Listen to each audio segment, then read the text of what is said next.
கணிதம் கற்கலாம் வாங்க. காஃபி குடிப்பது போல் எளிதாக. ஒரு ஸ்டெப் ப்ராப்ளத்தை ரீட் பண்ணுறதுக்கு முன்னாடி பார்த்தோன்னே இவ்வளோ பெரிய ப்ராப்ளமா, அப்படி டிஃபிகல்ட்டாக இருக்குமோ, ஸ்டெப் ப்ராப்ளம் வேறையா, இந்த மாதிரிலாம் உங்களுக்கு கொஷின்ஸ் வரும்.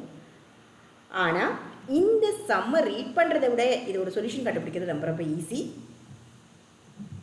கொஷின் ரீட் பண்ணுறேன். Candles are sold in packets of 12 and the candle stands are sold in packets of 8. Anita wants one stand for each candle. What is the least number of packets of candles and a candle stand she should buy so that all candles have stands?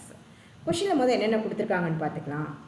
ஒரு candle packet இருக்குது. Candle பாக்கெட்டில் 12 candles இருக்குது ஒரு பாக்கெட்டில். Candle stand பாக்கெட்டும் இருக்குது. Candle stand பாக்கெட்டில் ஒரு பாக்கெட்டில் 8 ஸ்டாண்ட்ஸ் இருக்குது. நம்ம என்ன நம்பர் ஆஃப் பாக்கெட்ஸ் கேண்டில் பாக்கெட்டும் கேண்டில் ஸ்டாண்ட் பாக்கெட்டும் வாங்கினா ஈக்குவலாக ஒரு கேண்டிலுக்கு ஒரு கேண்டில் ஸ்டாண்டுக்கு ஒரு கேண்டில்ன்ற மாதிரி கணக்கில் நமக்கு கிடைக்கும்ன்றது தான் கொஷின்.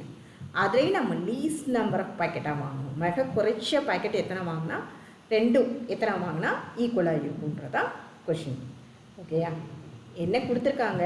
கேண்டில் எத்தனை இருக்குது ஒரு பாக்கெட்டில்? 12. ஸ்டாண்டு எத்தனை இருக்குது ஒரு பாக்கெட்டில்? 8. ஸோ இது ரெண்டும் இப்போ ஈக்குவலாக கிடையாது, நமக்கு ஈக்குவல் ஆக்குறோம். இப்போ நம்ம என்ன பண்ணுறோம்? 2 பாக்கெட் வாங்குகிறோம். 2 பாக்கெட் வாங்குறப்ப என்ன ஆகிடும்? 24 கேண்டிலும் 16 ஸ்டாண்டும் வரும். அப்போ அடுத்து 3 பாக்கெட் வாங்குறப்ப இப்படி நம்பர்ஸ் போகும்போது என்ன ஆகும்? அது 12ஓட மல்டிப்ளாக இருக்குது. கரெக்டாக? அதே மாதிரி ஸ்டாண்டுக்கு அதிகமாக பாக்கெட் வாங்க அது 8ஓட மல்டிப்ளாக தான் இருக்கும். ஸோ ரெண்டுக்குமே காமனாக ஒரு மல்டிபிள் கண்டுபிடிச்சா சேமாக வந்துடும் இல்லையா? So common multiple. அப்போ நம்ம என்ன கண்டுபிடிக்கணும்? Common multiple.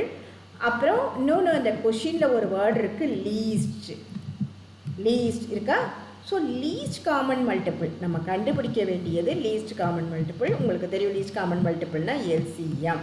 எல்சிஎம் எதுக்கு? எத்தனை நம்பர் ஆஃப் கேண்டில் பாக்கெட் இருக்கோ, எத்தனை number of candle stand packet இருக்கோ, அதுக்கு இந்த ரெண்டுக்கும் சேர்த்து எல்சிஎம் கண்டுபிடிக்க போகிறோம். அவ்வளோதான், சிம்பிள். ஸோ கொஷின் இது வந்து என்ன? எல்சிஎம் ஆஃப் 12,8 இதுதான் நம்ம கண்டுபிடிக்க வேண்டியது. கண்டுபிடிக்கலாமா? இந்த 12,8க்கு இந்த மாதிரி டைப்பில் டிவைட் பண்ணி கண்டுபிடிக்கிறது உங்களுக்கு தெரியும். ஸோ 2 ஒரு ப்ரைம் நம்பர், அதால் டிவைட் பண்ணோம்னா 6 2s are 12, 4 2s are 8. ஓகேயா? 2 3 2s are 6, 2 2s are 4. இங்கே 2 போட்டோம்னா 3 நம்ம அப்படியே எழுதிடுவோம். ஏன்னா 3க்கும் 2க்கும் அது ரெண்டுக்குமே சம்மந்தம் இல்லை. ஸோ அப்படி இங்கே 2 2s are.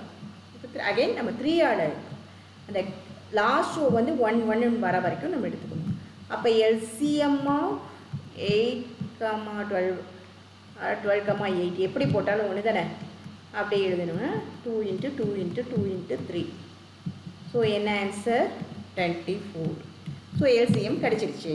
எல்சிஎம் தான் அது ரெண்டுக்குமே காமன் மல்டிபிளாக இருக்குது. கேண்டில்ஸ் இருக்குது.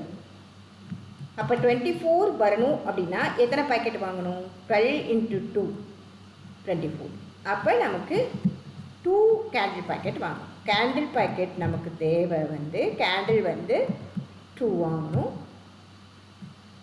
இப்போ நம்ம 8 தான் கேண்டில் ஸ்டாண்ட் இருக்குது ஒரு பாக்கெட்டில். ஸோ எத்தனை பாக்கெட் வாங்கினா 24 கேண்டில் ஸ்டாண்டு வரும்? 3. ஸ்டாண்டு எத்தனை பாக்கெட் வாங்கணும்? 3. ஸோ கேண்டில் 2 பாக்கெட்ஸும் ஸ்டாண்டு 3 பாக்கெட்ஸும் வாங்கினா ஒவ்வொரு கேண்டிலுக்கும் ஒரு கேண்டில் ஸ்டாண்ட் இருக்க மாதிரி கிடைச்சிரும். சிம்பிள். எல்சிஎம் தான். ஆக இந்த ஸ்டெப் ப்ராப்ளத்தில் நம்ம கண்டுபிடிச்சிக்கிறது எல்சிஎம் தான். இது மாதிரி டிஃபிகல்ட்டான ப்ராப்ளத்தை பார்க்குறதுக்கு சேனலை சப்ஸ்கிரைப் பண்ணுங்கள்.